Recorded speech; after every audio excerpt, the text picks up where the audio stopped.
ಶಿವಮೊಗ್ಗದ ಮೃಗಾಲಯದಲ್ಲಿ ನೀರಾನೆ ದಾಳಿಗೆ ಪಶು ವೈದ್ಯೆ ಮೃತಪಟ್ಟಿದ್ದಾರೆ.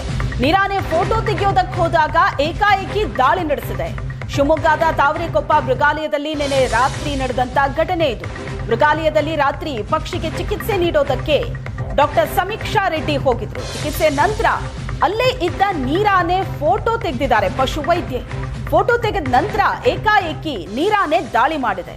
ನೀರಾನೆ ದಾಳಿಯಿಂದ ಅಧಿಕ ರಕ್ತಸ್ರಾವದಿಂದಾಗಿ ವೈದ್ಯೆ ಮೃತಪಟ್ಟಿದ್ದಾರೆ. ಚಿಕಿತ್ಸೆ ಫಲಕಾರಿಯಾಗದೆ ಇವತ್ತು ಬೆಳಗ್ಗೆ 6:30ಕ್ಕೆ ಪಶು ವೈದ್ಯೆ ಮೃತಪಟ್ಟಿದ್ದಾರೆ.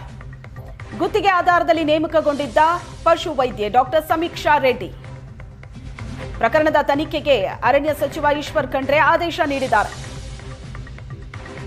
ಶಿವಮೊಗ್ಗದ ತಾವರೆಕೊಪ್ಪ ಮೃಗಾಲಯದಲ್ಲಿ ನಿನ್ನೆ ರಾತ್ರಿ ನಡೆದಂತ ಘಟನೆ ಇದು. ಮೃಗಾಲಯದಲ್ಲಿ ರಾತ್ರಿ ಪಕ್ಷಿಗೆ ಚಿಕಿತ್ಸೆ ಕೊಡೋದಕ್ಕೆ ಅಂತ ಡಾಕ್ಟರ್ ಸಮೀಕ್ಷಾ ರೆಡ್ಡಿ ಹೋಗಿದ್ರು. ಚಿಕಿತ್ಸೆ ನಂತರ ಅಲ್ಲೇ ಇದ್ದ ನೀರಾನೆ ಫೋಟೋ ತೆಗೆದಿದ್ದಾರೆ. ಫೋಟೋ ತೆಗೆದ ನಂತರ ನೀರಾನೆ ದಾಳಿ ನಡೆಸಿದೆ.